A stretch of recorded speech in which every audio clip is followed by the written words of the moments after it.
Doon lang tayo sa totoo. Kung sino syempre yung lagi mong kasama, lagi mong katabi, meron ka lang mas nakakasundo. And among all my children, ang kaugali ko si Frankie. Casey is the one that is the most, she's the opposite of me. Ang lakas ng dugo ng papa niya. Kaya sila magkasundo, they're the same. Usap-usapan ngayon sa social media ang mga naging pahayag ng aktres na si Sharon Cuneta nang mapag-usapan sa media conference ng concert nila ni Gabby Concepcion ang tungkol sa di umano'y pagkakaroon niya ng favoritism sa pagitan ng kanyang mga anak.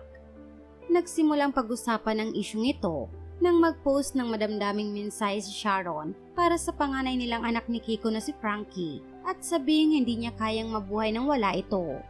Ipinagmalaki rin ni Sharon na ni minsan ay hindi umano ito nagbigay ng sakit ng ulo sa kanya o winalang respeto siya. Dahil dito ay kagad niyang naikumpara ng ilan ang pagmamahal ni Sharon kay Kaki na di umano ay malayo raw sa ipinapakita niyang pagmamahal sa anak nila ni Gabby na si Casey. Kaya naman nang mapag-usapan nga ito sa MediaCon ay kaagad na nilinaw ni Sharon tungkol dito at sinabing pantay-pantay umano ang pagmamahal niya sa kanyang mga anak. Gayunpaman, paliwanag ng aktres, hindi raw maiiwasan na may mas makakasundo lamang umano siya sa mga anak niya, lalo na umano kung lagi niyang kasama at ito raw ay si Kaki. Maliban dito, sinabi rin ni Sharon na talagang magkasundo silang dalawa ni Kaki dahil sa lahat daw ng kanyang mga anak, ito raw ang nakikita niyang kaugali niya. Samantalang si Casey umano ay talagang opposite ng ugali niya at nakuha raw nitong ugali ng amang si Gabby, kaya mas close daw ang mag-ama, samantalang sila raw ay laging nagkakaroon ng hindi pagkakaunawaan.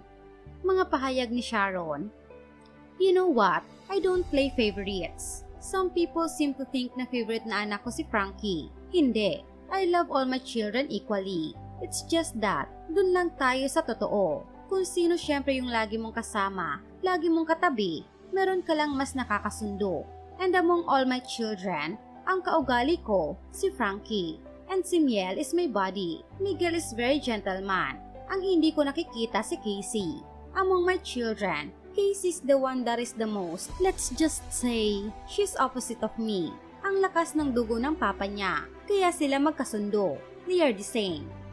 Sa kabilang dako, naglabas din ng hinanakit si Sharon sa anak nang makita niya sa isang interview kay Casey na pakiramdam umano nito ay nag-iisa siya.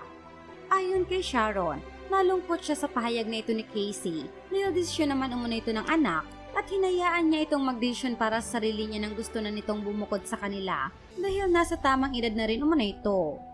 Mga pahayag pa ni Sharon, "When she mentions that she's alone, I feel bad because it was her choice. When she left home at 18, hindi ko siya mapigilan because I also wanted her to fly, to learn how to live on her own.